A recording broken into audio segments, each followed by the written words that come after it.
인연은 뭔데 경례를 안 해?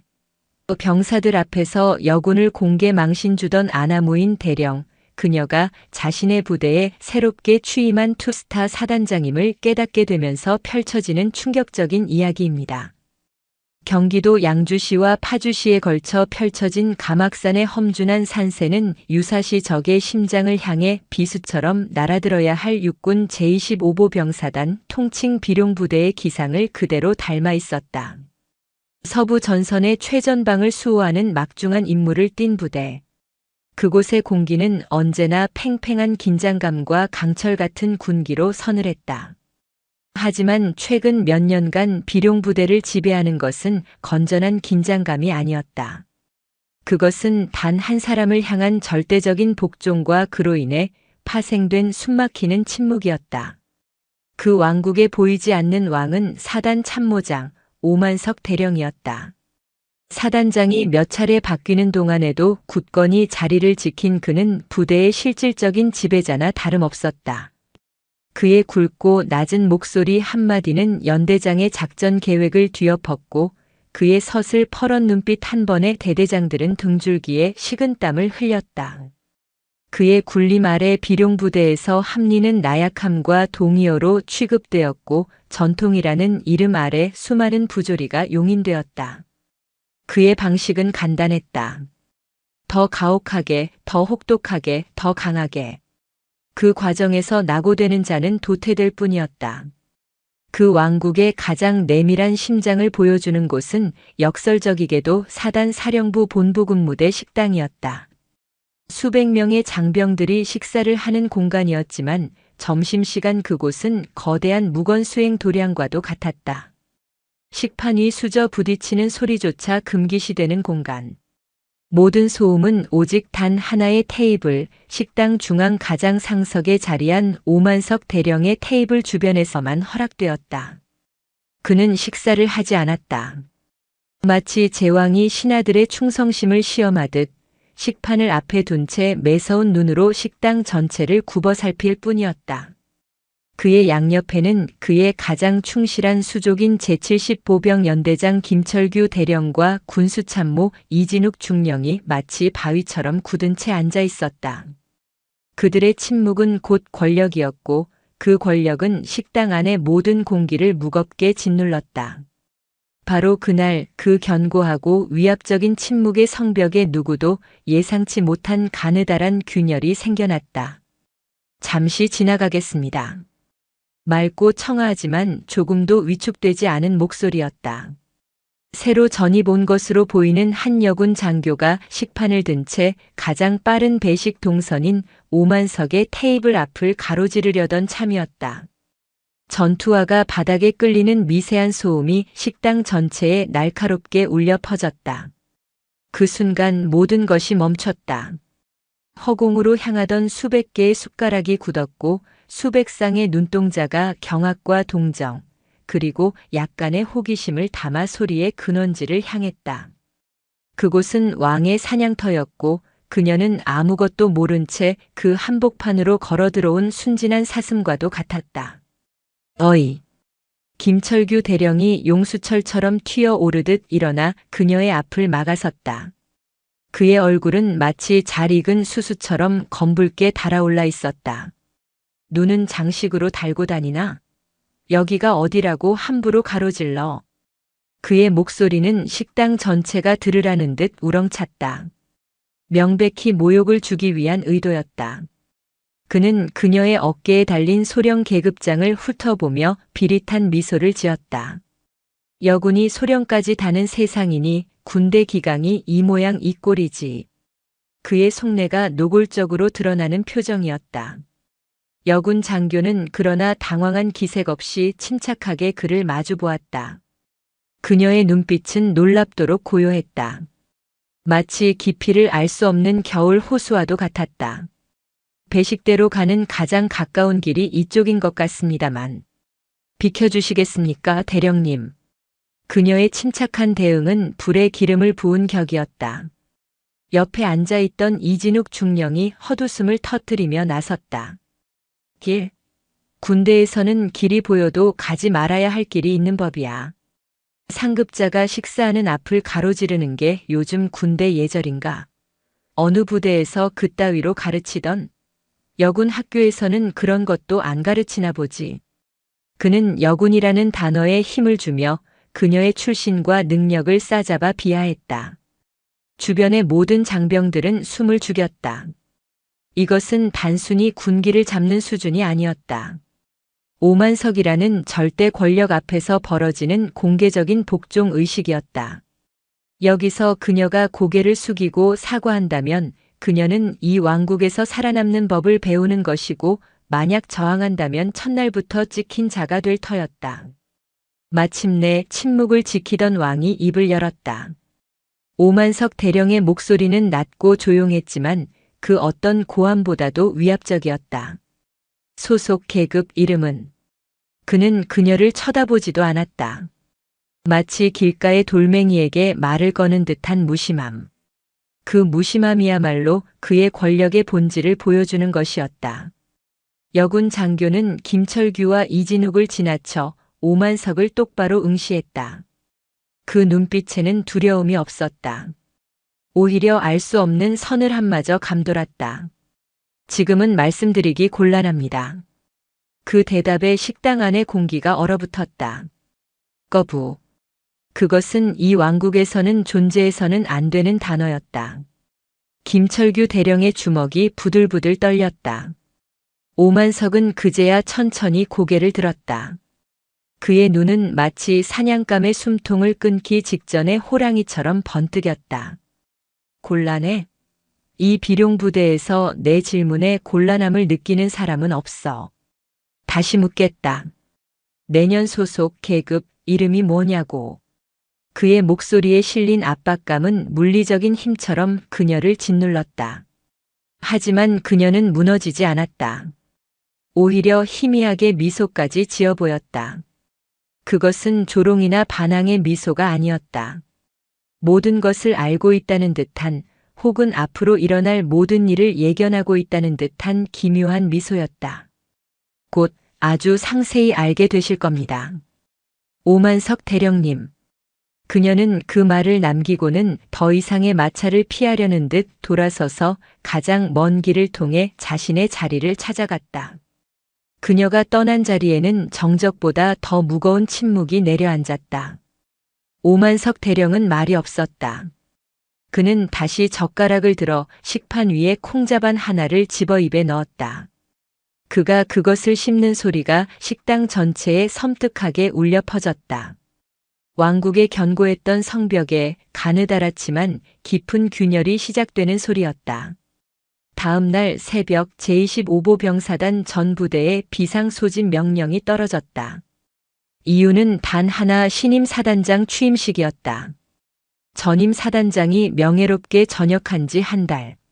모두가 차기 사단장으로 오만석 대령을 점치고 있던 터라 갑작스러운 비상소집과 취임식은 의문과 불안을 동시에 증폭시켰다. 특히 전례 없던 새벽 비상소집은 부대 전체를 뒤숭숭하게 만들었다. 파주 비룡 연병장에 도열한 수천 명의 장병들은 밤새 이어진 비상훈련으로 지쳐 있었지만 그보다 더 큰 것은 새로운 지휘관에 대한 궁금증과 불안감이었다. 특히 오만석 대령의 심기는 극도로 불편했다. 그는 자신이 당연히 별을 달고 이 사단의 주인이 될 것이라 믿어 의심치 않았다. 그의 경력, 부대 내에서의 절대적인 장악력, 그리고 육군 본부의 연줄까지 모든 것이 그를 가리키고 있었다. 그런데 갑자기 나타난 신임 사단장이라니. 이것은 자신에 대한 명백한 모욕이자 견제라고 그는 생각했다. 연병장 단상 아래 가장 앞줄에 서 있는 그의 얼굴은 감정을 드러내지 않았지만 턱 근육이 미세하게 경련하고 있었다. 그의 옆에 선 김철규 대령과 이진욱 중령 역시 굳은 표정으로 단상을 노려보았다. 어제의 그 건방진 여군 소령에 대한 분노가 채 가시지 않은 터라 그들의 표정은 더욱 험악했다. 이윽고 제1군단 부군단장을 비롯한 지휘부 장성들과 함께 신임 사단장이 단상 위로 모습을 드러냈다. 그 순간 연병장의 도열에 있던 모든 장병들의 눈이 의심으로 커졌다. 특히 전날 식당에서 그 광경을 목격했던 이들은 자신의 눈을 비벼야만 했다. 오만석 대령의 무표정하던 가면 위로 처음으로 노골적인 경악과 분노가 스쳐 지나갔다. 단상 중앙으로 걸어 나온 신임 사단장. 그녀는 바로 어제 식당에서 그들에게 공개적인 모욕을 당했던 그 여군 장교였다. 어깨에는 소령 계급장이 아니었다. 은빛으로 찬란하게 빛나는 별 2개, 소장의 계급장이 번쩍이고 있었다. 신임 사단장 강지영 소장님께 대하여 경례. 지휘관의 우렁찬 구령과 함께 그녀의 이름과 계급이 소개되자 연병장은 술렁거림으로 가득 찼다. 제25보 병사단, 아니 대한민국 육군 역사상 최초의 여성 전투사단장. 그것도 군 전체에서도 가장 강하고 폐쇄적이기로 소문난 이 비룡부대에 부임한 것이다. 이것은 단순한 인사를 넘어선 군 상층부의 의지가 담긴 거대한 파격이었다. 오만석은 치밀어 오르는 분노를 간신히 억눌렀다. 어제의 그 당돌한 태도, 의미심장한 미소의 의미가 이제야 명확해졌다. 곧 아주 상세히 알게 되실 겁니다. 그녀는 모든 것을 알고 이곳에 온 것이다. 자신을 시험하고 자신의 왕국을 정면으로 겨냥하기 위해. 이것은 전쟁 선포였다. 강지영 소장은 마이크 앞에 섰다. 그녀의 목소리는 카랑카랑하면서도 힘이 넘쳤다. 그녀는 준비된 원고를 옆으로 밀어놓고 연병장을 가득 메운 장병들을 천천히 둘러보았다. 그녀의 시선이 오만석 대령에게 잠시 머물렀다. 그 시선에는 어제의 서늘함과 함께 이제는 지휘관으로서의 엄중함이 더해져 있었다. 나는 어제 이 부대에 처음 발을 디뎠다. 그리고 가장 먼저 본 것은 여러분의 식사 모습이었다. 그녀의 첫마디에 장병들은 다시 한번 술렁였다. 어제의 사건이 공론화되는 순간이었다. 나는 밥을 먹는 식당에서조차 자유롭게 말하고 웃지 못하는 군대를 본 적이 없다. 상급자의 눈치를 보느라 밥이 입으로 들어가는지 코로 들어가는지 모르는 군대가 어떻게 최강의 전투력을 가질 수 있겠는가. 그녀의 목소리는 점점 더 단호해졌다. 나는 보았다. 단지 지휘관의 심기를 거스를 수 있다는 하찮은 이유만으로 동료 군인을 공개적으로 모욕하고 길을 막아서는 그릇된 권위주의를 보았다. 그녀의 시선은 이제 명백히 김철규 대령과 이진욱 중령을 향해 있었다. 두 사람의 얼굴이 하얗게 질렸다. 나는 보았다. 그러한 불의를 바로잡기는커녕 침묵과 무심함으로 동조하며 자신의 권력을 확인하는 지휘관의 오만한 모습을. 이번에는 오만석 대령이었다. 오만석은 그녀의 시선을 피하지 않았다. 그는 오히려 도전적인 눈빛으로 그녀를 마주쳤다. 그래서 어쩔 거냐는 듯한 눈빛이었다. 강지영 소장은 연병장 전체를 향해 선포했다. 이 시간부로 나 강지영은 비룡부대의 낡고 부패한 모든 관행을 뿌리 뽑을 것을 선언한다. 실력과 인격이 존중받고 계급이 권력이 아니라 책임의 무게가 되는 부대를 만들겠다. 훈련은 그 어떤 부대보다도 혹독할 것이다. 하지만 그 과정에서 단 한 명의 부대원도 부당하게 희생되거나 인격적인 모독을 당하는 일은 없을 것이다. 이것은 나의 첫 번째 명령이자 여러분과 나의 약속이다. 그녀의 연설이 끝나자 연병장에는 잠시 정적이 흘렀다. 그리고 이내 약속된 듯한 박수 소리가 터져 나왔다. 하지만 그 박수 소리 속에는 기대와 환영보다는 앞으로 닥쳐올 거대한 폭풍을 예감하는 불안과 긴장감이 더 짙게 배어 있었다. 오만석 대령은 박수를 치지 않았다. 그는 굳게 다문 입술로 단상 위에 새로운 지배자를 노려볼 뿐이었다. 그의 왕국에 침입한 이방인. 그는 결코 그녀를, 저 어린 계집을 자신의 사단장으로 인정하지 않을 터였다. 두 사람의 보이지 않는 전쟁은 이제 막 시작되고 있었다. 강지영 소장의 부임 첫 주 부대에는 폭풍전야와 같은 팽팽한 긴장감이 감돌았다. 그녀는 취임식 이후 별다른 움직임을 보이지 않았다. 집무실에 틀어박혀 산더미 같은 서류들을 검토할 뿐 부대를 순시하거나 지휘관들을 호출하는 일도 없었다. 이러한 침묵은 오만석 대령과 그의 수하들에게 오만한 자신감을 심어주었다. 그들은 그녀가 현실을 모르는 책상물림 장군이며 호랑이 굴에 들어온 것을 후회하며 몸을 사리고 있다고 판단했다. 쇼는 끝났나 보군. 연설 한번 거창하게 하더니 결국 방구석에 처박혀서 서류나 뒤적이는 게 전부야. 오만석은 자신의 참모장실에서 김철규 대령과 이진욱 중령을 앞에 두고 코웃음을 쳤다. 여자가 별을 달아봤자 여자지. 이 험한 최전방 부대가 만만해 보였을 겁니다. 김철규 대령이 아첨하듯 맞장구를 쳤다.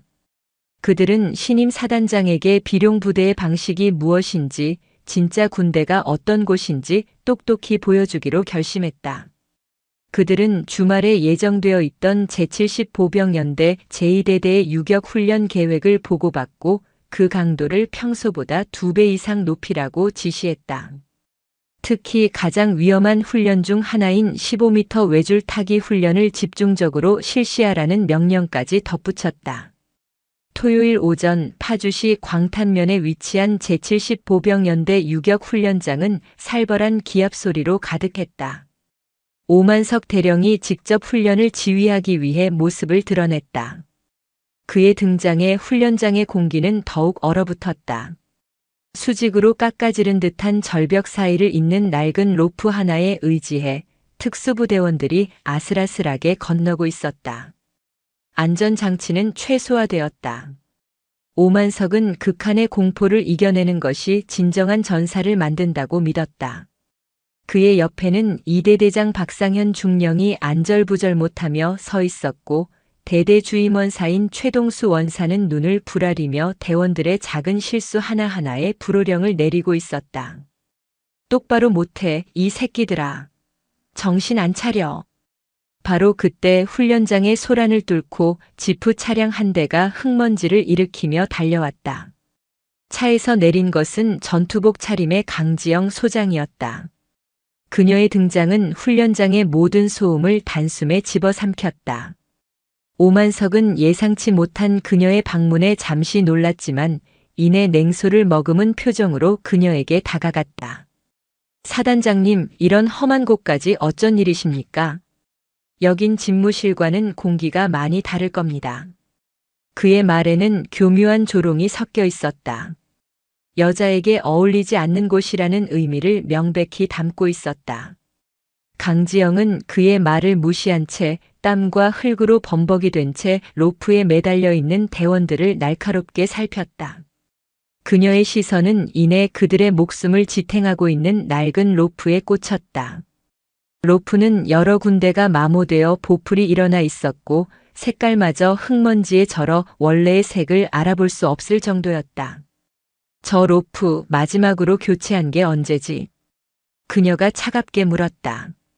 질문을 받은 군수 담당관은 식은땀을 흘리며 우물쭈물했다. 그게 규정상으로는 아직 사용 연한이 남아 있습니다. 최동수 원사가 옆에서 거들었다. 사단장님, 저희 비룡부대는 장비 탓하는 나약한 놈들은 없습니다. 저 정도는 아무 문제 없습니다. 강지영은 그들의 변명에 코웃음을 쳤다. 그녀는 바닥에 놓인 예비 로프 하나를 집어들었다. 그리고는 장갑을 낀 손으로 로프의 한 부분을 힘껏 비틀었다. 그러자 낡은 섬유 가닥들이 힘없이 우수수 떨어져 나갔다. 규정? 장비의 상태는 책상 위 서류가 아니라 현장에서 확인하는 거다. 이따위 로프에 대원들의 목숨을 맡기고 있었단 말인가. 그녀의 서슬 퍼런 질책에 오만석의 얼굴이 굳어졌다. 이것은 자신의 훈련 방식과 지휘 철학에 대한 정면 도전이었다. 그는 결코 물러설 수 없었다. 사단장님, 실전에서는 이것보다 더 열악한 상황에 처할 수 있습니다. 강한 정신력은 장비의 한계를 극복할 수 있습니다. 그게 바로 우리 비룡부대의 자부심입니다. 자부심? 사람 목숨을 담보로 한 낡은 자부심이군. 강지영은 더 이상 말을 섞을 가치도 없다는 듯 직접 행동으로 보여주기로 결심했다. 그녀는 헬멧과 안전벨트를 착용하기 시작했다.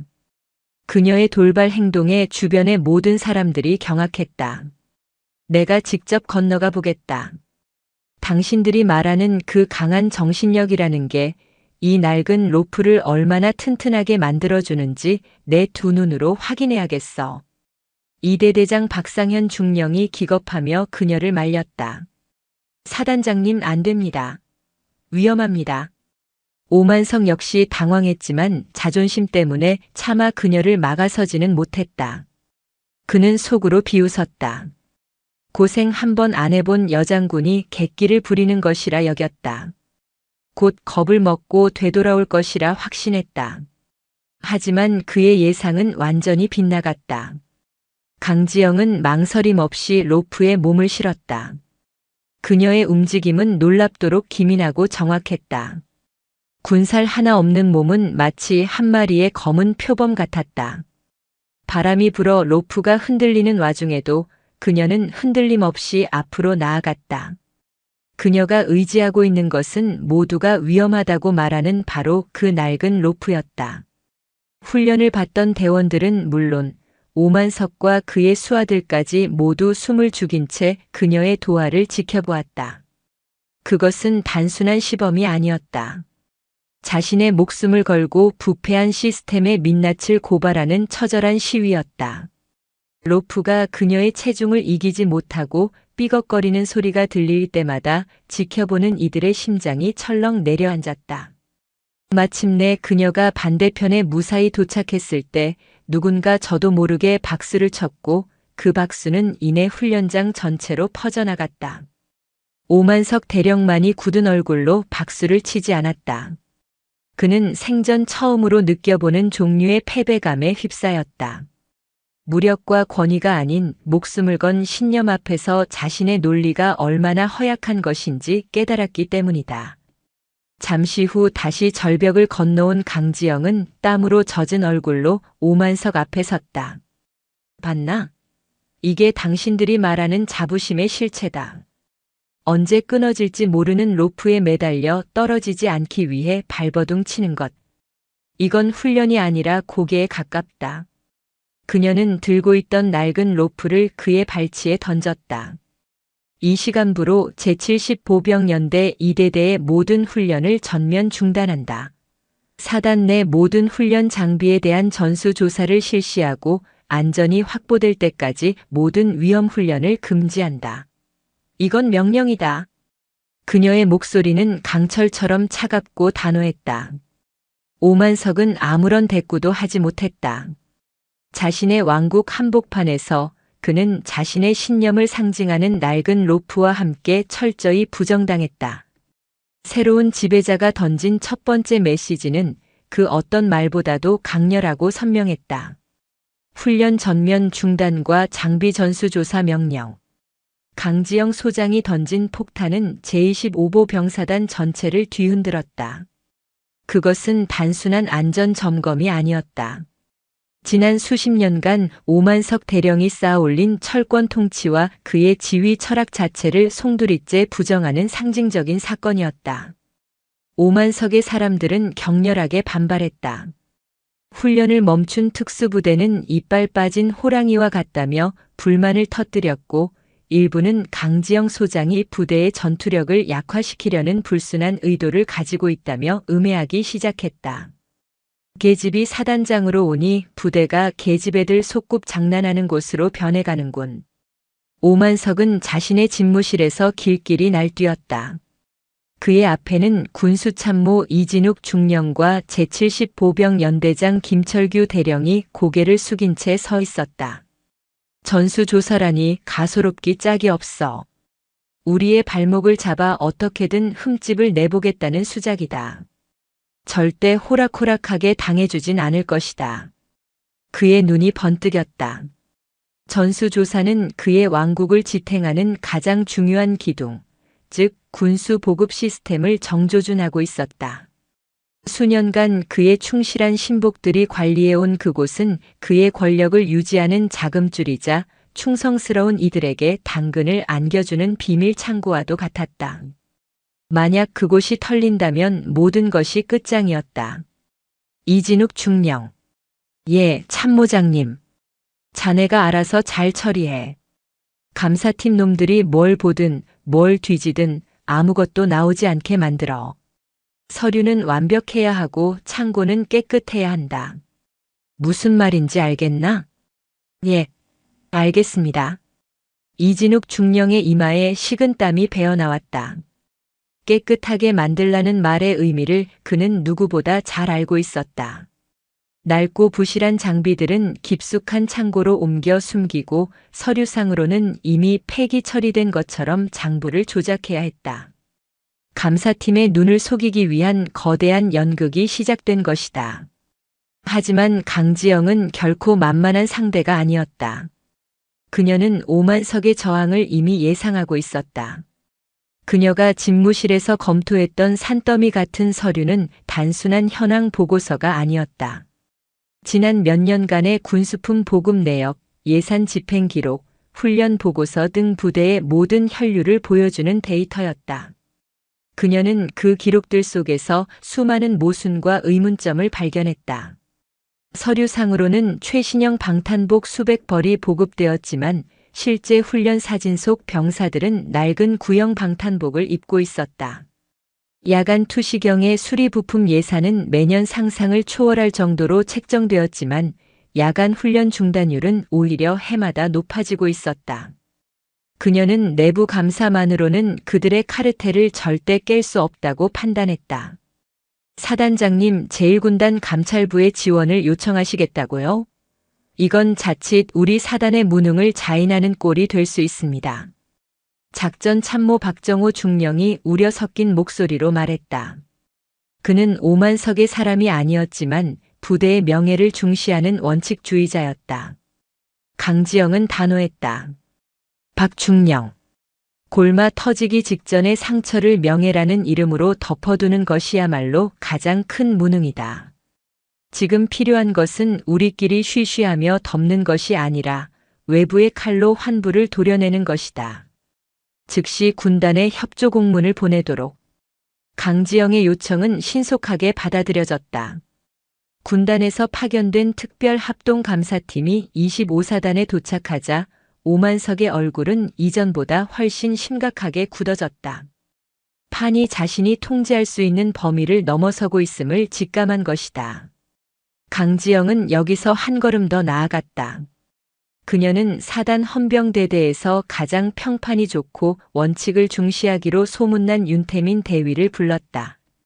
윤 대위. 자네에게 합동감사팀의 안내 및 현장 조사를 지원하는 임무를 맡기겠다. 군단 감사팀이 요구하는 모든 자료를 제공하고 그들의 활동에 어떠한 방해나 외압도 없도록 철저히 감시하도록. 그리고 자네는 나에게만 직보한다. 그것은 엄청난 신임이자 위험한 임무였다. 윤태민 대위는 자신도 모르게 마른 침을 삼켰다. 사단 참모장의 심기를 거스르면서 사단장에게 직보를 하라니. 이는 사실상 오만석 대령의 모든 움직임을 감시하라는 밀명이나 다름없었다. 하지만 그는 강지영의 눈에서 불의를 결코 용납하지 않겠다는 강철 같은 의지를 보았다. 그는 자신도 모르게 가슴이 뜨거워지는 것을 느꼈다. 예, 명심하겠습니다. 합동감사가 시작되자 이진욱 중령을 비롯한 군수 라인의 저항은 교묘하고 집요했다. 필수 서류들은 분실되었다거나 다른 부서에 있다는 핑계로 제출이 지연되었고 창고 열쇠는 담당자가 갑작스러운 휴가를 갔다는 이유로 구하기 어려웠다. 하지만 윤태민 대위는 집요했다. 그는 밤을 새워가며 서류 더미를 뒤졌고 휴가를 갔다는 담당자의 집까지 찾아가 열쇠를 받아냈다. 그리고 그의 노력에 결정적인 단서 하나가 들어왔다. 대위님, 이상한 점이 있습니다. 감사팀의 한 상사가 그에게 조용히 말했다. 제72보병연대 제3대대 뒤편에 있는 제5보급 창고 서류상으로는 폐쇄된 지 오래된 곳인데 얼마 전부터 야간에만 대형 트럭들이 드나드는 것을 봤다는 초병의 제보가 있었습니다. 윤태민 대위의 심장이 거세게 뛰기 시작했다. 그는 즉시 이 사실을 강지영에게 보고했다. 강지영의 지시는 짧고 단호했다. 지금 당장 군단 감사팀과 헌병대 병력을 이끌고 현장을 덮치도록. 그날 밤 달빛조차 구름에 가려진 칠흑 같은 어둠 속에서 윤태민 대위와 헌병대원들은 제5보급 창고를 완벽하게 포위했다. 육중한 철문은 굳게 닫혀 있었고 안에서는 어떠한 소리도 들리지 않았다. 강제 개방한다. 절단기로 자물쇠를 부수고 창고 문을 여는 순간 안에서 대기하고 있던 모든 이들은 자신의 눈을 의심했다. 창고 안은 텅 비어 있어야 할 공간이 아니었다. 그곳은 최신 군수품의 거대한 전시장과도 같았다. 박스도 뜯지 않은 최신형 KO 방탄 헬멧 수백 개, 개인 전투원에게 지급되어야 할 PVS-11K 주야간 조준경 수십 개, 그리고 아직 군용 넘버조차 찍히지 않은 신형 K2C1 소총들이 산더미처럼 쌓여 있었다. 모두 장부상으로는 이미 각 부대에 지급 완료된 것으로 처리된 물품들이었다. 이것은 단순한 관리 부실이 아니었다. 명백한 군수품 횡령이자 조직적인 범죄의 증거였다. 누군가 최신 보급품을 빼돌려 이곳에 숨겨두고 있었던 것이다. 윤태민 대위는 즉시 현장을 보존하고 이진욱 중령의 긴급 체포를 명령했다. 그리고 강지영 소장에게 전화를 걸었다. 사단장님 찾았습니다. 그들의 썩은 보물 창고를. 수화기 넘어 강지영의 목소리는 얼음처럼 차가웠지만 그 안에는 뜨거운 불꽃이 타오르고 있었다. 이제 시작이다 윤대위. 이제부터 반격의 서막이다. 오만석 대령의 왕국을 지탱하던 기둥 하나가 그날 밤 요란한 소리를 내며 무너져 내리기 시작했다. 군수참모 이진욱 중령의 긴급 체포 소식은 25사단을 발칵 뒤집어 놓았다. 그것은 오만석 대령의 심장에 비수를 꽂은 것과 같았다. 이진욱은 단순한 부하가 아니었다. 그의 모든 비밀을 알고 있는 금고지기이자 그의 손발이 되어 더러운 일을 처리해 온 행동대장이었다. 그의 입이 열리는 순간 모든 것이 끝장이었다. 군단 헌병대 조사실. 이진욱 중령은 초췌한 모습으로 앉아 있었다. 그는 굳게 입을 다문 채 모든 혐의를 부인했다. 나는 모르는 일이요. 창고에 그런 물건이 있었는지조차 몰랐단 말이요. 누군가 나를 함정에 빠뜨린 것이 분명하오. 그는 오만석 대령에 대한 맹목적인 충성심과 배신했을 경우 돌아올 보복에 대한 두려움으로 버티고 있었다. 군단 조사관들의 강도 높은 신문에도 그는 앵무새처럼 같은 말만 되풀이했다. 조사가 난관에 부딪혔을 때 조사실의 문이 열리고 강지영 소장이 들어섰다. 예상치 못한 그녀의 등장에 조사관들은 물론 이진욱 중령의 눈이 크게 흔들렸다. 모두 잠시 나가 있게. 강지영은 조사관들을 내보내고 이진욱 중령의 맞은편에 조용히 앉았다. 그녀는 그를 신문하지 않았다. 대신 따뜻한 차 한 잔을 그의 앞에 놓아주었다. 힘들겠지, 이 중령. 부드러운 그녀의 목소리에 이진욱은 오히려 온몸에 소름이 돋는 것을 느꼈다. 당신이 왜 이러고 있는지 알아. 오만석 대령에 대한 의리 그리고 그를 배신했을 때의 두려움 때문이겠지. 강지영은 서류 봉투 하나를 테이블 위에 올려놓았다. 봉투 안에는 이진욱 중령의 아내와 어린 딸이 활짝 웃고 있는 사진, 그리고 그의 아내가 운영하는 작은 가게의 등기부등본이 들어있었다. 가게를 연 지 얼마 안 된 것 같던데 자리가 아주 좋더군. 보증금이며 권리금이 꽤 나갔을 텐데 평생 군인 월급만 모아서는 쉽지 않았을 거야. 이진욱의 얼굴이 새하얗게 질렸다. 가게 자금의 출처는 바로 오만석의 비자금이었다. 강지영은 이미 모든 것을 알고 있었다. 당신을 지금 당장 군법회의에 넘길 수도 있어. 군수품 횡령, 직무유기, 증거인멸 시도 최소 징역 15년은 각오해야 할 거야. 당신 군 생활은 물론이고 남은 인생 전체가 끝장나는 거지. 그녀는 잠시 말을 끊고 그의 눈을 똑바로 쳐다보았다. 하지만 나는 당신에게 기회를 주려고 해. 이중령. 오만석 대령이 당신의 인생을 책임져 줄 것 같나? 그는 당신을 도마뱀 꼬리 자르듯 버릴 거다. 그게 그가 살아온 방식이니까. 그녀의 말은 이진욱의 마음을 송곳처럼 파고들었다. 그는 오만석의 무자비함을 누구보다 잘 알고 있었다. 위기의 순간 그는 언제나 가장 약한 자를 희생시켜 자신을 지켜왔다. 강지영은 마지막 카드를 꺼내들었다. 그녀는 낡은 서류철 하나를 더 꺼냈다. 그것은 몇 해 전 발생했던 훈련병 사망 사건 기록이었다. 제71보병연대 1대대 소속 박지훈 훈련병. 야간 행군 훈련 중 탈진으로 인한 심장마비로 사망. 공식적인 사인은 개인의 체력 저하와 부주의로 종결되었지. 이진욱의 동공이 격렬하게 흔들렸다. 그 사건을 그는 기억하고 있었다. 하지만 이상하지 않나?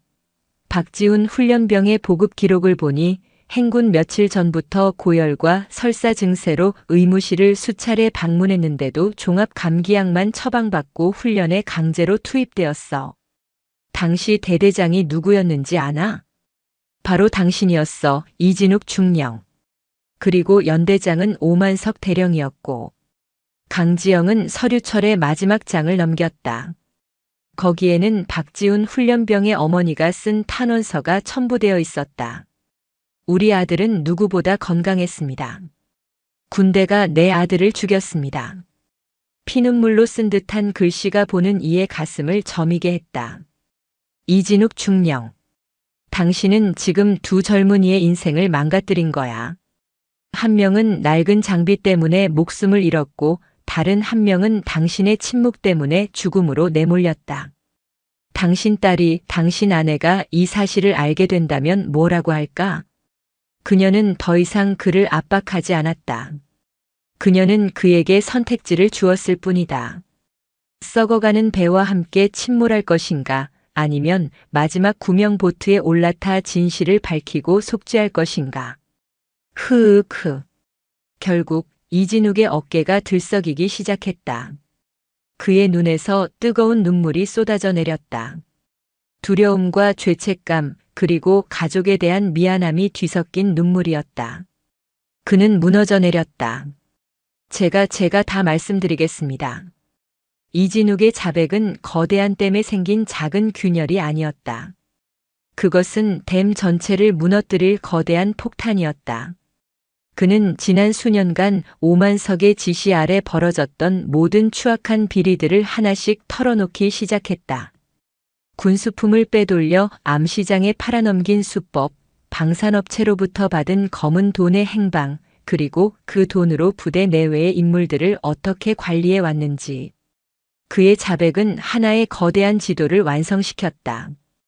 오만석 대령의 왕국을 지탱해온 검은 돈의 흐름과 거미줄처럼 얽히고 설킨 부패의 네트워크를 명백히 보여주는 지도였다. 그리고 그 지도의 중심에는 모든 악의 근원에는 단 하나의 이름이 적혀 있었다. 오만석. 이진욱의 자백과 그가 넘긴 비밀 장부를 확보한 군 검찰은 지체하지 않았다.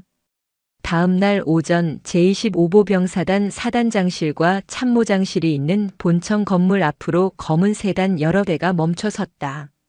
차에서 내린 것은 군 검사들과 수사관들이었다. 그들의 손에는 사단 참모장실 및 관사에 대한 압수수색 영장이 들려 있었다. 오만석 대령의 왕국, 그 견고해 보였던 성의 문이 마침내 활짝 열리는 순간이었다. 군 검찰의 압수수색은 신속하고 대대적으로 이루어졌다. 오만석 대령의 집무실과 관사는 샅샅이 뒤져졌고 그의 개인 컴퓨터와 서류, 통장 내역 등 모든 것이 증거물로 압수되었다. 그가 수십 년간 쌓아 올린 철옹성은 신기루처럼 허망하게 무너져 내리고 있었다. 그를 따르던 이들은 등을 돌렸다. 제70 보병 연대장 김철규 대령은 검찰 조사를 받자마자 자신이 아는 모든 것을 실토하며 오만석에게 모든 책임을 떠넘겼다. 그의 권력 앞에 숨죽여 지내던 이들은 이제 익명의 제보를 통해 그의 비리를 앞다투어 고발했다. 오만석은 완벽하게 고립되었다. 하지만 그는 끝까지 무너지지 않았다. 그는 변호사를 선임해 모든 혐의를 완강히 부인했다. 이진욱의 자백은 강압에 의한 거짓 증언이며 모든 것은 자신을 몰아내려는 신임 사단장의 정치적인 공작이라고 주장했다. 그는 자신의 마지막 남은 인맥을 총동원해 수사에 압력을 넣으려 시도했다. 강지영은 이 모든 상황을 예의주시하고 있었다. 그녀는 오만석이 법적인 처벌을 받는 것만으로는 충분하지 않다고 생각했다. 그의 죄는 단순히 법 조항 몇 개를 어긴 것이 아니었다. 그의 죄는 군인으로서의 명예를 더럽히고 부하들의 목숨을 담보로 자신의 배를 채우고 나아가 군 전체의 신뢰를 무너뜨린 것이었다. 그에게는 법의 심판 이전에 군인으로서의 양심에 대한 심판이 필요했다. 그녀는 윤태민 대위를 불렀다. 그리고 이진욱 중령의 자백 과정에서 나왔던 박지훈 훈련병 사망 사건 기록을 다시 한번 검토하라고 지시했다. 뭔가 석연치 않은 구석이 있어. 당시 사건 기록과 부대원들의 진술을 처음부터 다시 샅샅이 훑어보게. 윤태민 대위는 며칠 밤낮으로 낡은 사건 파일에 매달렸다. 그리고 마침내 먼지 쌓인 기록 속에서 결정적인 단서 하나를 찾아냈다. 사고 당시 박지훈 훈련병과 같은 소대였던 한 병사의 진술서였다. 지훈이는 행군 전날 밤 전투와 밑창이 다 떨어져 발이 너무 아프다고 분대장에게 보고했습니다. 하지만 분대장은 꾀병 부리지 말라며 묵살했고 소대장은 정신력으로 극복하라고 말했습니다. 그리고 그 전투화는 원래 2달 전에 교체되었어야 할 낡은 보급품이었습니다. 그 진술서는 최종 보고서에서는 완전히 누락되어 있었다. 윤태민 대위는 수소문 끝에 당시 그 진술을 했던 병사, 지금은 전역하여 평범한 회사원이 된 김동현 씨와 연락이 닿았다. 처음에는 증언을 거부하던 그는 강지영 사단장이 직접 부대의 모든 부조리를 뿌리 뽑고 있다는 말에 마침내 무거운 입을 열었다. 그의 증언은 충격적이었다. 당시 대대장이었던 이진욱 중령은 훈련 성과에만 집착해 병사들의 안전을 무시했고 연대장이었던 오만석 대령은 사건이 터지자 나약한 병사 하나 때문에 부대 명예에 흠집을 낼 수 없다며 사건을 축소하고 은폐하도록 직접 지시했다는 것이다. 심지어 박지훈 훈련병의 유족에게는 아드님의 명예를 위해 조용히 넘어가는 것이 좋겠다며 회유와 협박을 가했다고 했다. 모든 퍼즐 조각이 맞춰졌다. 이것은 단순한 과실치사가 아니었다. 명백한 지휘관의 책임 방기이자 은폐와 조작으로 한 젊은 병사를 2번 죽인 파렴치한 범죄였다. 강지영은 모든 증거를 확보한 뒤 오만석 대령을 자신의 집무실로 불렀다. 그것은 공식적인 조사가 아닌 지휘관과 부하로서의 마지막 대면이었다. 초췌한 모습으로 집무실에 들어선 오만석의 눈에는 여전히 도끼가 서려 있었다. 이제 와서 무슨 할 말이 남았소? 나를 끌어내리고 이 자리를 차지하니 만족하시오? 강지영은 대답 대신 책상 위에 사진 한 장을 올려놓았다. 앳된 얼굴에 박지훈 훈련병이 환하게 웃고 있는 사진이었다. 사진을 본 오만석의 얼굴이 순간 굳어졌다. 기억하나? 이 병사를? 강지영은 차갑고 조용한 목소리로 물었다. 그녀는 이진욱의 자백서와 김동현 씨의 증언 녹취록, 그리고 당시 묵살되었던 진술서를 차례로 그의 앞에 늘어놓았다. 당신이 말하는 강한 군대와 자부심이라는 게 고작 이런 건가? 낡은 전투화 때문에 고통을 호소하는 병사를 묵살하고 죽음으로 내몬 뒤에 그 책임을 개인의 나약함으로 돌리는 건? 그리고 그 유가족의 피눈물을 돈 몇 푼으로 막으려 했던 건 오만석은 아무 말도 하지 못했다. 그의 입술이 파르르 떨리고 있었다. 당신은 군인이 아니야. 군복을 입은 범죄자일 뿐이다. 당신은 이 병사를 죽였고 이 병사의 가족을 능욕했고 나아가 당신을 믿고 따랐던 모든 부하들의 명예에 똥칠을 한 거다. 강지영의 목소리가 점차 높아졌다. 그것은 단순한 분노가 아니었다. 먼저 간 젊은 병사에 대한 애도이자 군인으로서의 명예를 지키지 못한 자에 대한 서리빨 같은 질타였다. 경례 안 하냐고. 내년 소속이 뭐냐고. 그래, 똑똑히 말해주지. 내 소속은 대한민국 육군이고 내 이름은 강지영이며 내 계급은 소장이다. 그리고 내 임무는 당신처럼 군을 좀먹는 썩은 뿌리들을 모조리 뽑아내는 것이다. 바로 그 순간 오만석의 오만하고 단단했던 가면이 와르르 무너져 내렸다. 그는 군수품을 횡령하고 뇌물을 받은 혐의에 대해서는 뻔뻔하게 버틸 수 있었다. 하지만 한 병사의 죽음, 자신이 직접 묵살했던 그 젊은 얼굴과 마주하는 순간 그의 내면에 남아있던 마지막 향심의 조각이 그를 찔렀다. 그는 자신이 그토록 경멸했던 나약한 놈이 바로 자기 자신이었음을 깨달았다. 부하의 고통을 외면하고 책임을 회피하고 진실을 두려워했던 비겁자. 내가 잘못했다. 수십 년 만에 처음으로 그의 입에서 나온 것은 변명이 아닌 사죄였다.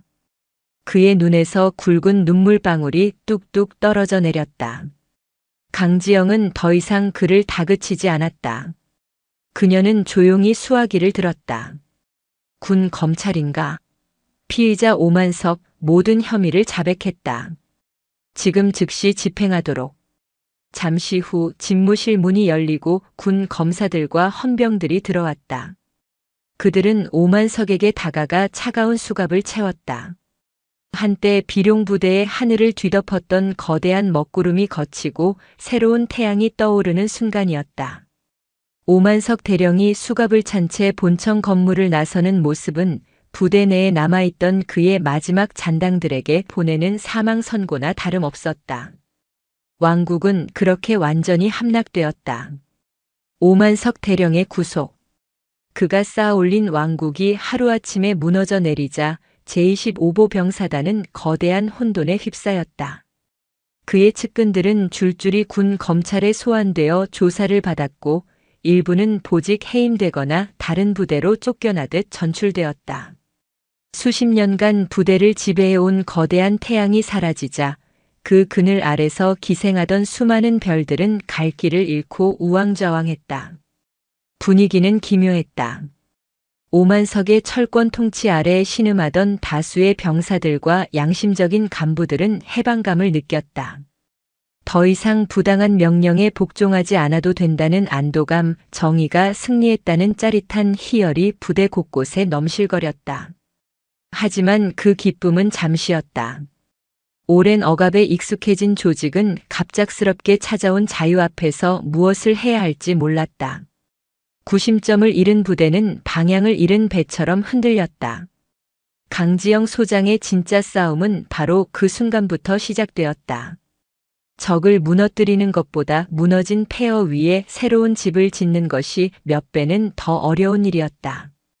그녀의 과제는 단순히 범죄자를 처벌하는 것을 넘어 수십 년간 이어져 온 불신과 공포의 문화를 뿌리 뽑고 그 자리에 신뢰와 존중이라는 새로운 씨앗을 심는 것이었다.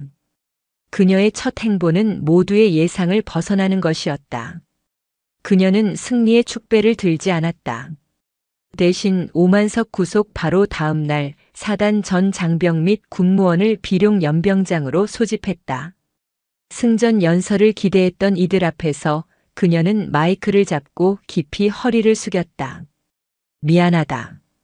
예상치 못한 사과에 연병장은 찬물을 끼얹은 듯 조용해졌다.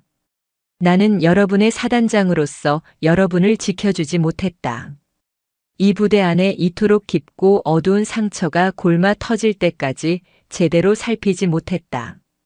지휘관의 가장 큰 책무는 부하들의 안전과 명예를 지키는 것임에도 불구하고 나는 그 책무를 다하지 못했다.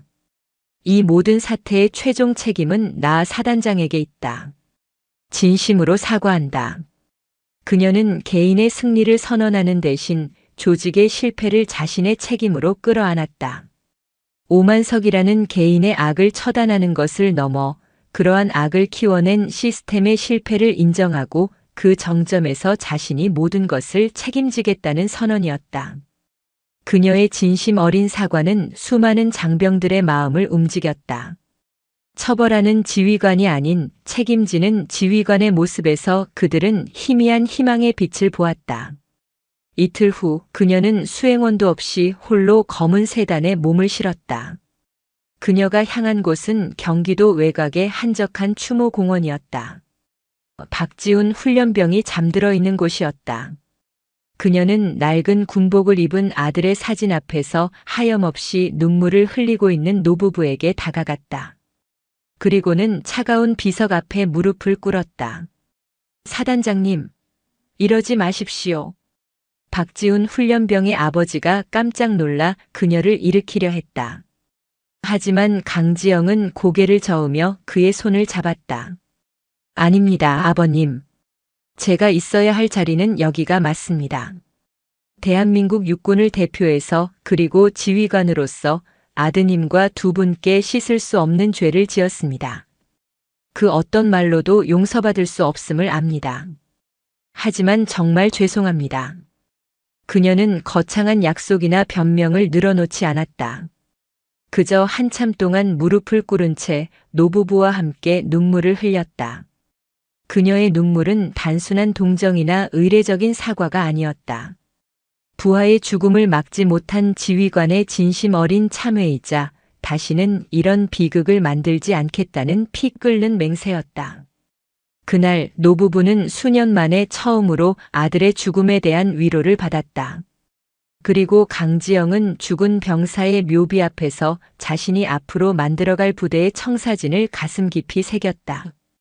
부대로 복귀한 그녀는 곧바로 혁명의 첫 삽을 떴다. 그녀가 만든 첫 번째 제도는 비룡의 소리라는 이름의 익명 제보 시스템이었다. 사단 내 어디서든 컴퓨터나 휴대폰으로 접속해 부당한 지시, 가혹 행위, 비리 의혹 등을 익명으로 신고할 수 있는 채널이었다. 신고된 내용은 오직 사단장인 그녀에게만 직접 보고되었고 신고자의 신원은 철저히 비밀에 붙여졌다. 하지만 제도의 시작은 순탄치 않았다. 처음 몇 주간 비룡의 소리 게시판은 텅 비어 있었다. 수십 년간 이어진 보복에 대한 두려움이 병사들의 마음속에 깊이 뿌리박혀 있었기 때문이다. 저거 다 감시하고 있을 거야. 신고했다가 누군지 밝혀지면 군 생활 끝장이야. 같은 불신이 팽배했다. 일부 간부들은 사단장님이 현실을 모르신다. 저런다고 군대가 바뀔 것 같나라며 냉소적인 반응을 보였다. 모두가 제도의 실패를 점치고 있을 무렵 마침내 첫 번째 제보가 올라왔다. 거창한 비리 고발이 아니었다. 제71보병연대 제2대대 5중대 소속이라고 밝힌 한 병사의 아주 사소한 불만이었다. 저희 중대 생활관 보일러가 2주째 고장 나 밤마다 추위에 떨고 있습니다. 중대장님께 여러 번 보고드렸지만 예산이 없다는 말만 되풀이하고 아무런 조치를 취해주지 않습니다. 보고를 받은 강지영은 지체하지 않았다. 그날 밤 10시 예고도 없이 그녀의 지프가 7.1년대 2대대 막스 앞에 멈춰 섰다. 갑작스러운 사단장의 등장에 대대는 발칵 뒤집혔다. 그녀는 당직 사관의 안내를 받아 문제의 5중대 생활관으로 직행했다.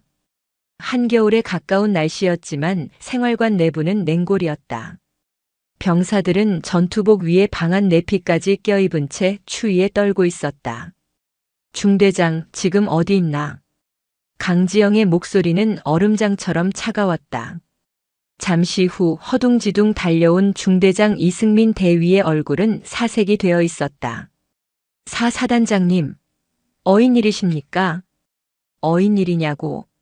내 새끼들이 지금 냉골에서 밤마다 벌벌 떨고 있는데 사단장이 와본 게 그렇게 이상한 일인가? 보일러가 고장났다는 보고 받은 적 있나? 그게 수리 예산을 요청했지만 아직. 거짓말하지 마. 내가 방금 군수 참모에게 확인했다.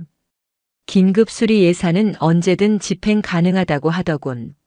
자네 병사들 난방 문제보다 더 급하고 중요한 일이 대체 뭐였나? 이승민 대위는 아무 말도 하지 못했다. 그는 평소 병사들의 고충을 사소하게 여기고 무시하는 것으로 악명이 높은 장교였다. 강지영은 그 자리에서 사단 공병대대장을 호출했다. 지금 당장 수리 인원과 장비를 총동원해서 이 막사 보일러를 수리하도록. 오늘 밤 안으로 반드시 끝내야 한다. 그리고 이승민 대위, 자네는 내일부로 보직 해임이다. 부하들의 고통을 외면하는 지휘관은 우리 부대에 필요 없다. 그녀의 결정은 단호했다. 사단장이 익명의 제보 하나 때문에 야밤에 직접 막사까지 찾아와 중대장을 그 자리에서 보직 해임시켰다는 소문은 다음 날 아침 전광석화처럼 사단 전체로 퍼져나갔다. 그것은 단순한 사건이 아니었다. 거대한 메시지였다. 나는 아주 사소한 목소리 하나도 놓치지 않을 것이며 부하들을 괴롭히는 자는 그 누구도 용서하지 않겠다. 그날 이후 비룡의 소리 게시판은 마침내 잠에서 깨어났다.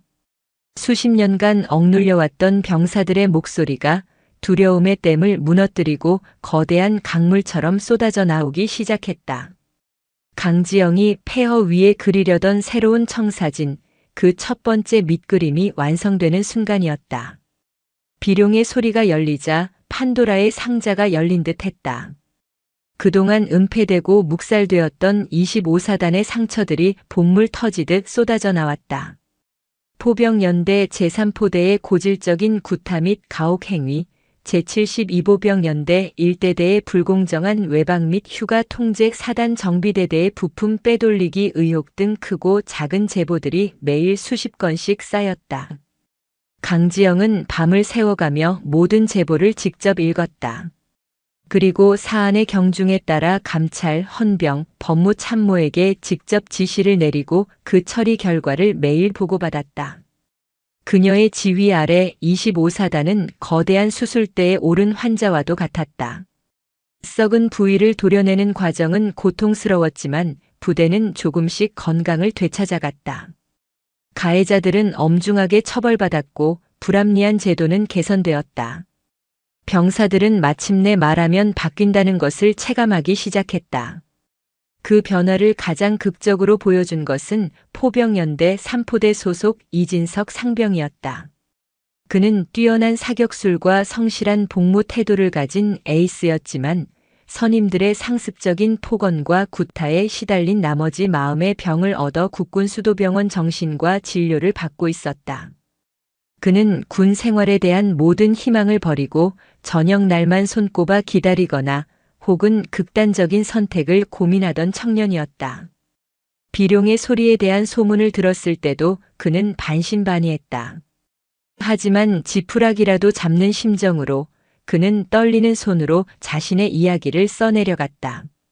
선임들이 에이스는 이 정도는 버텨야 한다며 가했던 비인간적인 모욕과 폭력 그리고 이를 알고도 묵살했던 간부들의 이야기까지. 그의 글이 올라온 지 이틀 만에 군단 감찰팀과 인권 담당관이 그의 병실을 찾아왔다. 그들은 이진석 상병의 신변을 완벽하게 보호하며 모든 진술을 확보했고 곧바로 3포대에 대한 대대적인 감찰이 시작되었다. 가해자들은 모두 형사 입건되었고 지휘 책임을 물어 포대장과 행정보급관 그리고 대대장까지 모두 징계위원회에 회부되었다. 하지만 강지영의 조치는 여기서 끝나지 않았다. 그녀는 이진석 상병이 치료를 마치고 부대로 복귀할 수 있도록 모든 지원을 아끼지 않았다. 또한 3포대에는 부대 개편에 준하는 인사조치를 단행했다. 그리고 신임 포대장으로 부임한 박선우 소령에게 단 한 가지를 지시했다. 처벌이 끝이 아니다. 무너진 신뢰를 회복하고 다시는 이런 일이 발생하지 않을 건강한 문화를 만드는 것이 진짜 지휘관의 임무다. 박선우 소령은 강지영이 발탁한 새로운 리더 중 한 명이었다. 그는 부임하자마자 전우조 멘토링 프로그램을 도입했다. 선임이 후임을 일방적으로 가르치고 통제하는 것이 아니라 서로의 장점을 배우고 어려운 점을 함께 해결해 나가는 수평적인 관계를 만든 것이다. 처음에는 어색해하던 병사들도 진심으로 서로를 존중하고 아끼는 분위기 속에서 점차 마음을 열기 시작했다.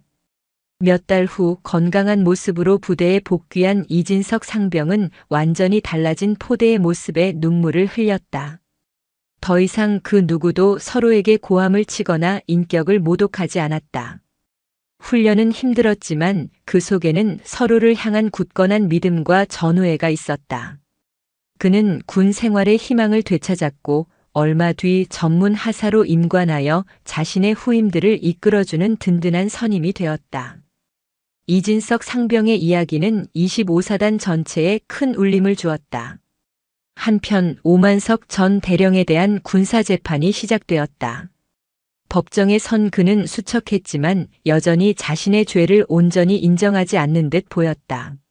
하지만 박지훈 훈련병의 부모님이 증인으로 출석하여 피 끓는 절규를 쏟아내고 그가 믿었던 부하들이 차례로 그의 범죄를 증언하는 모습을 보며 그의 눈빛은 서서히 흔들리기 시작했다.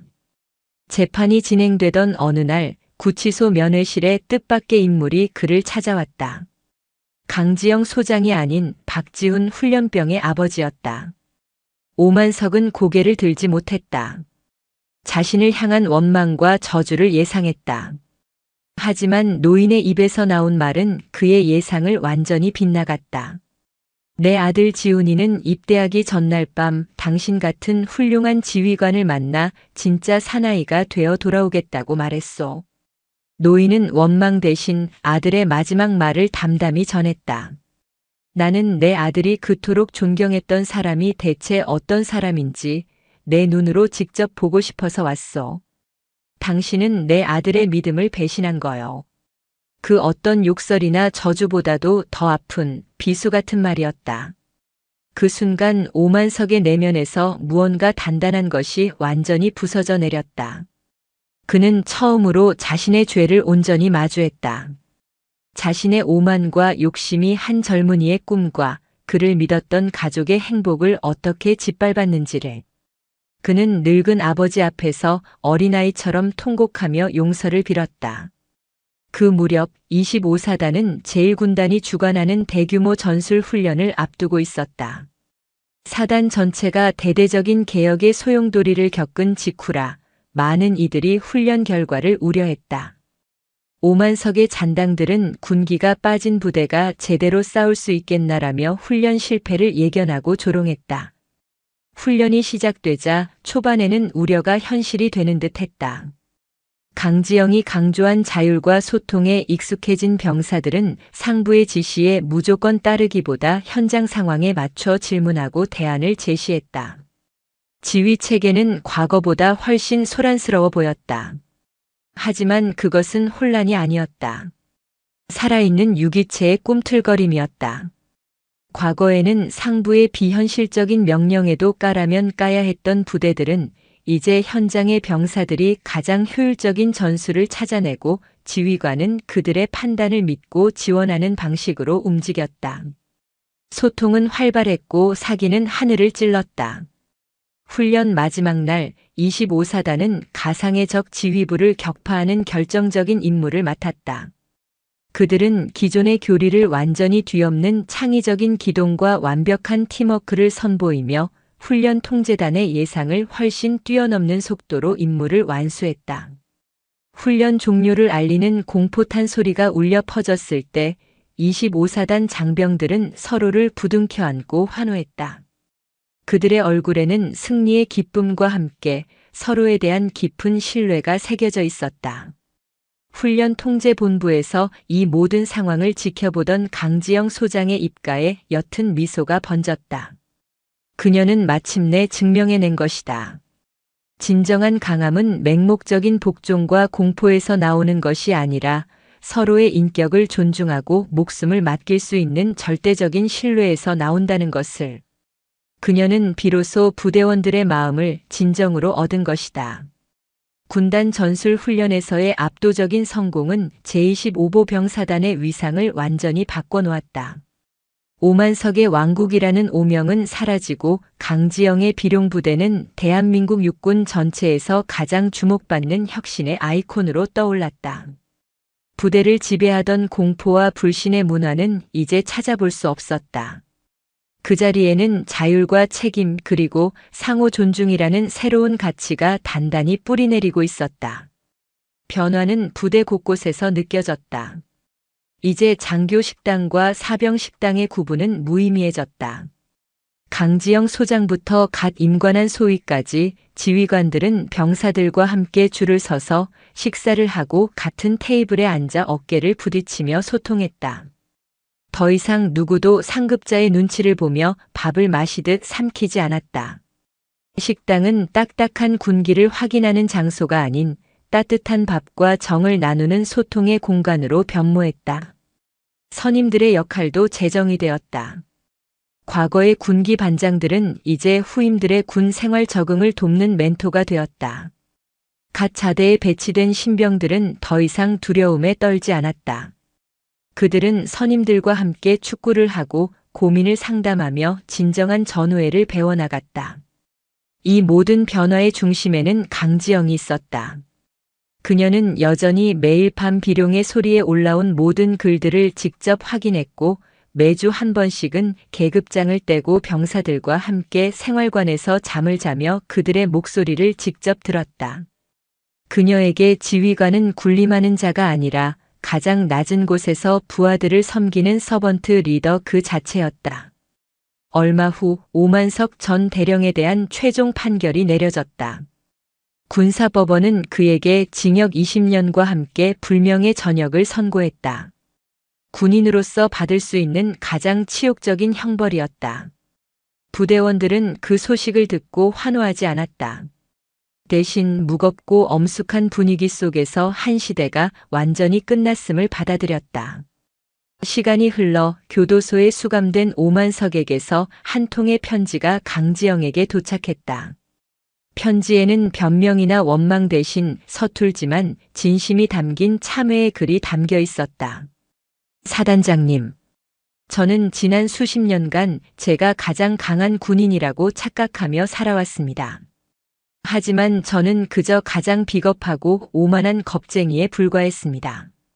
당신을 만나고 나서야 그리고 차가운 감방 안에서 죽은 박지훈 훈련병의 얼굴을 매일 밤 떠올리고 나서야 진정한 군인이 무엇인지 진정한 강함이 어디서 나오는지 깨닫게 되었습니다. 저에게 군인으로서의 자긍심을 일깨워 주셔서 감사합니다. 부디 저의 과오를 거울 삼아 대한민국에서 가장 명예롭고 강한 부대를 만들어 주십시오. 저는 이곳에서 제 죗값을 치르며 당신과 비룡부대의 성공을 멀리서나마 응원하겠습니다. 강지영은 편지를 읽고 조용히 눈을 감았다. 그녀의 싸움은 이제 끝났다. 한 남자를 무너뜨리는 것이 목적이 아니었다. 한 남자를 진심으로 변화시키고 그가 망가뜨렸던 군대의 명예를 되찾는 것. 그것이 그녀의 진짜 목표였다. 강지영 소장의 혁신적인 리더십과 25사단의 극적인 변화는 육군 본부에도 보고되어 큰 반향을 일으켰다. 육군 참모총장은 직접 부대를 방문하여 그녀의 노고를 치하했고 비룡의 소리와 전우조 멘토링 프로그램은 전군으로 확대 시행이 결정되었다. 그녀는 단순히 한 사단을 바꾼 것이 아니라 대한민국 군 전체에 새로운 변화의 바람을 불어넣은 것이다. 어느덧 부임 1주년을 맞은 겨울밤. 강지영은 방한 외투를 입고 사단 전망대에 올랐다. 발 아래로 펼쳐진 양주시와 파주시의 야경과 그보다 더 굳건하게 전선을 지키고 있는 부대의 불빛들이 보였다.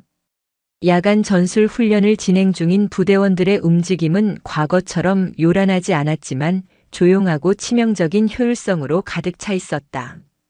그녀의 곁으로 어느새 소령으로 진급한 윤태민이 다가와 조용히 섰다. 지난 1년이 꿈만 같습니다, 사단장님. 나도 그렇다, 윤소령. 자네가 없었다면 불가능했을 거야. 두 사람은 한동안 말없이 부대의 야경을 바라보았다. 강산이 한 번 변한다는 긴 시간도 아닌 단 1년 만에 부대는 완전히 새로 태어났다. 그것은 기적과도 같은 일이었다.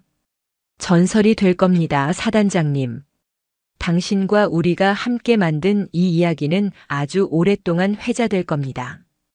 윤태민 소령의 목소리에는 깊은 존경과 확신이 담겨 있었다. 강지영은 조용히 미소 지었다. 전설. 그녀는 그런 거창한 것을 바란 적이 없다. 그저 부하들이 더 이상 억울한 눈물을 흘리지 않는 부대, 자신의 아들이나 딸을 안심하고 보낼 수 있는 자랑스러운 부대를 만들고 싶었을 뿐이다. 하지만 그녀가 깨닫지 못하는 사이 전설은 이미 시작되고 있었다.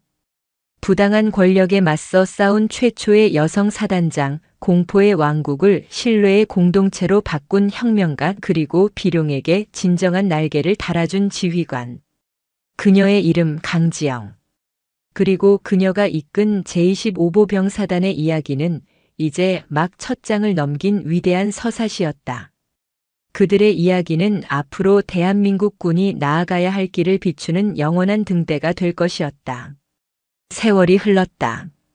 강지영 소장이 뿌렸던 개혁의 씨앗은 제25보 병사단에 척박했던 땅에 완벽하게 뿌리내려 이제는 그 누구도 뽑아낼 수 없는 거대한 숲을 이루고 있었다. 부대를 짓누르던 공포와 불신의 그림자는 예시하기가 되었다. 이제 비룡부대는 대한민국 육군 전체에서 가장 강인한 전투력과 가장 높은 수준의 인권의식을 동시에 갖춘 살아있는 전설로 통했다. 비룡의 소리는 더 이상 특별한 제도가 아니었다. 그것은 숨쉬는 공기처럼 당연한 부대의 신경망이 되었다. 병사들은 부당함을 참지 않았고 지휘관들은 부하들의 목소리에 귀 기울이는 것을 자신의 가장 중요한 책무로 여겼다. 강철 같은 군기 위에 따뜻한 신뢰가 더해지자 부대의 힘은 과거와는 비교할 수 없을 정도로 단단해졌다. 그 전설을 이어가는 새로운 세대의 주역들이 자라나고 있었다. 한때 강지영의 눈과 귀가 되어 부패의 심장을 파헤쳤던 윤태민 대위는 이제 중령 계급장을 달고 제70보병연대 제1대대의 대대장이 되어 있었다. 그는 제2의 강지영이라 불릴 만큼 원칙에 충실하면서도 부하들을 향한 따뜻한 마음을 잃지 않는 지휘관으로 성장했다. 그의 대대는 사단 내에서도 가장 훈련이 힘들지만 가장 전우애가 넘치는 부대로 정평이 나 있었다.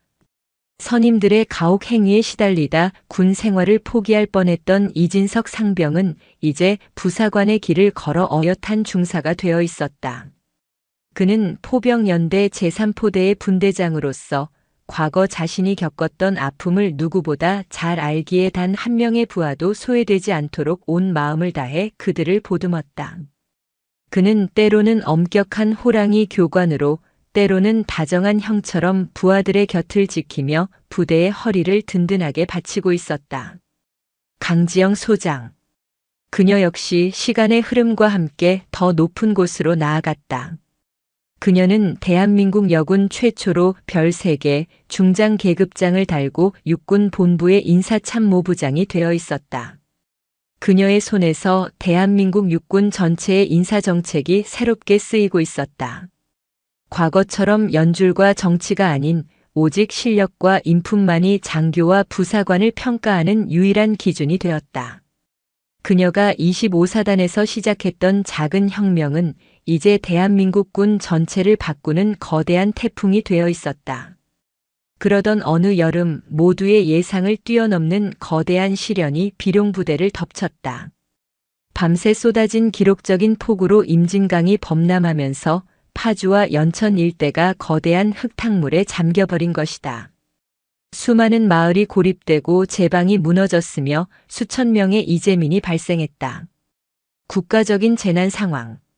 제25보 병사단의 전 부대원을 동원한 대민 지원 및 인명 구조 작전 명령이 하달되었다. 그것은 그 어떤 전술 훈련보다도 더 혹독하고 실전적인 시험대였다. 과거 오만석의 시대였다면 작전은 경직되고 비효율적이었을 것이다. 상부의 명령 없이는 아무것도 할 수 없는 지휘관들, 그저 동원된 노동력으로 취급받으며 위험한 현장에 내몰렸을 병사들. 아마 수많은 혼란과 희생이 뒤따랐을 것이다. 하지만 지금의 비룡부대는 달랐다. 작전 명령이 하달되자마지자 부대는 일사불란하게 움직였다. 하지만 그 움직임은 기계적인 복종이 아니었다. 살아있는 유기체의 꿈틀거림이었다. 강지영이 만들어 놓은 소통과 신뢰의 시스템이 재난 상황 속에서 눈부신 빛을 발하기 시작했다. 70연대 일대 대장 보고드립니다. 현재 문산읍 일대 도로가 완전히 침수되어 차량 진입이 불가합니다.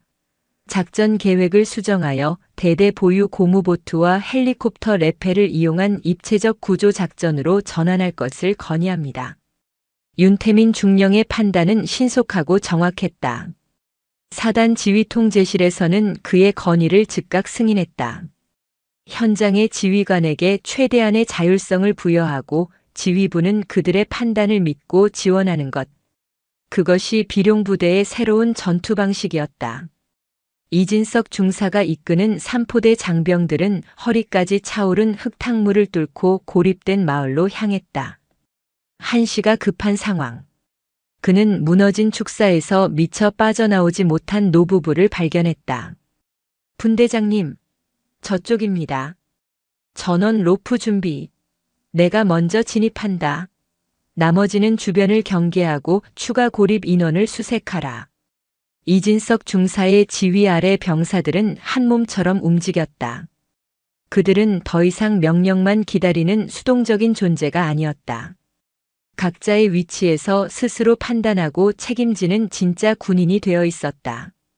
그들은 공포에 질린 노부부를 안전하게 구출해낸 뒤에도 뜬 눈으로 밤을 새우며 추가 생존자를 찾아 나섰다.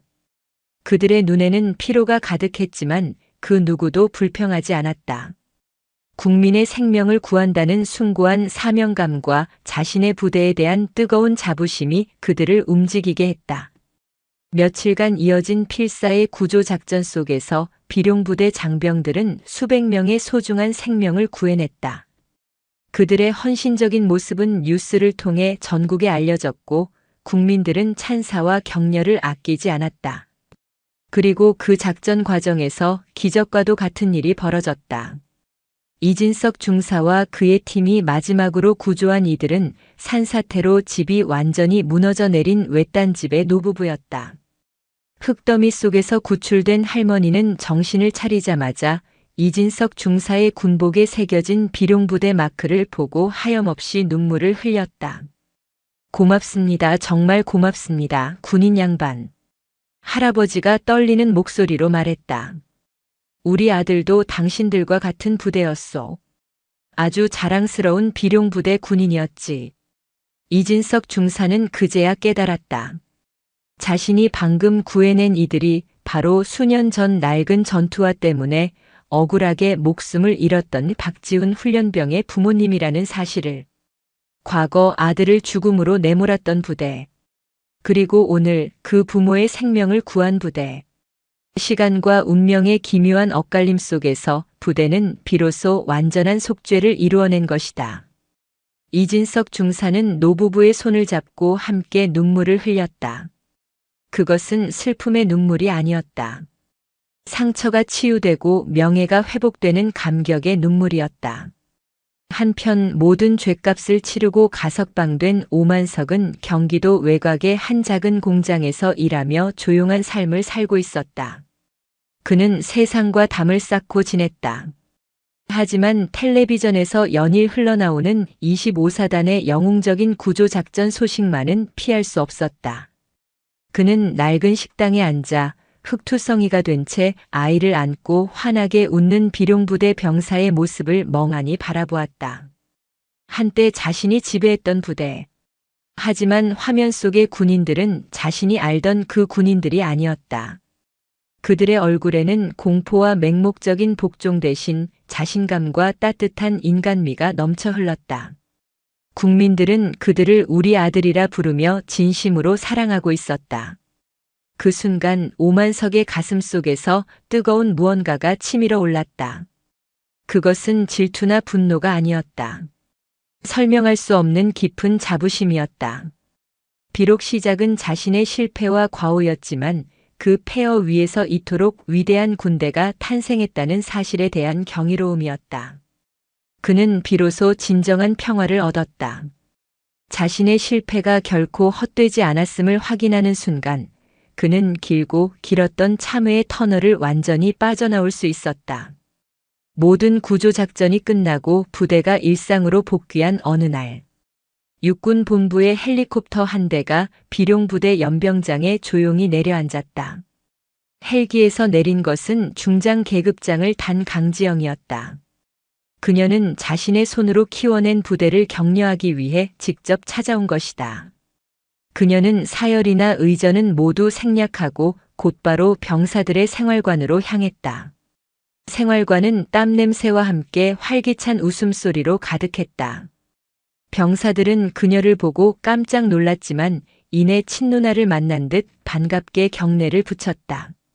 그녀는 그곳에서 이제 막 소위 계급장을 단 젊은 여군 장교가 소대원들을 모아놓고 자신감 넘치는 목소리로 작전 브리핑을 하는 모습을 보았다. 그녀는 또한 이진석 중사가 갓 입대한 신병의 전투와 끈을 직접 메어주며 다정하게 격려하는 모습도 보았다. 그녀가 꿈꾸었던 모든 것이 그곳에 있었다. 강지영은 조용히 생활관을 나와 부대 정문으로 향했다. 한때 오만석이 직접 썼던 백전불굴이라는 권위적인 글씨는 사라진 지 오래였다. 그 자리에는 그녀가 부임하며 새로 새긴 부대운이 단단하게 자리 잡고 있었다. 전우의 생명이 나의 명예. 그녀는 그 글귀를 한참 동안 바라보았다. 서쪽 하늘 너머로 붉은 저녁 노을이 지고 있었다. 이제 전설은 더 이상 그녀 한 사람의 이야기가 아니었다.